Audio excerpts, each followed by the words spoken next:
Hello అండి, ఈరోజైతే చాలా క్విక్గా ప్రిపేర్ చేసుకునే రైస్ రెసిపీ అయితే ఒకటి మీకు చేసి చూపించాలనుకుంటున్నాను. ఇది చాలా హెల్దీ అని చెప్పుకోవచ్చు, అలాగే మంచి టేస్ట్గా కూడా ఉంటుంది. దీన్ని బెస్ట్ లంచ్ బాక్స్ రెసిపీ అని కూడా చెప్పొచ్చు. Welcome to my channel.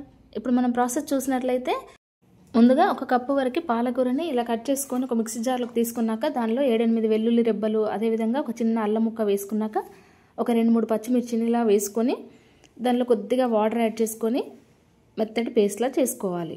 ఈ పాలకూరని మనం ఇలా డిఫరెంట్గా పిల్లలకి ఏదో రకంగా వాళ్ళకి ఈ విధంగా మంచి పోషకాలు వచ్చే విధంగా పాలకూరతో కూడా ఇలా డిఫరెంట్గా రైస్ రెసిపీస్ కానీ చపాతీ, దోశ కూడా చేసివచ్చు. మనం ఇలా మెత్తని పేస్ట్లా చేసి పక్కన పెట్టుకున్న తర్వాత నెక్స్ట్ ఇప్పుడు స్టవ్ వెలిగించుకొని కడాయిని పెట్టుకున్నాక దానిలో 1 టేబుల్ స్పూన్ వరకు ఆయిల్ వేసుకొని అదేవిధంగా 1 స్పూన్ వరకు నెయ్యిని కూడా యాడ్ చేసుకోవాలి. కావాలంటే పూర్తిగా ఆయిల్తో కూడా చేసుకోవచ్చు.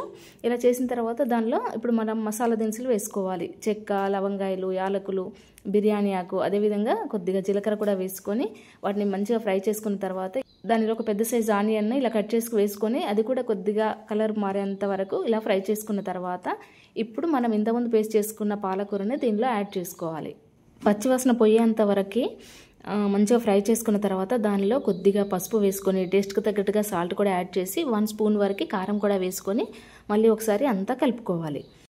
నెక్స్ట్ దీనిలో ఒక పచ్చిమిర్చిని ఇలా కట్ చేసి వేసుకొని నెక్స్ట్ మనం ఇక్కడ 1 కప్ వరకు రైస్ని మంచి పొడి పొడిగా కుక్ చేసుకున్నది ఇందులో యాడ్ చేసుకోవాలి.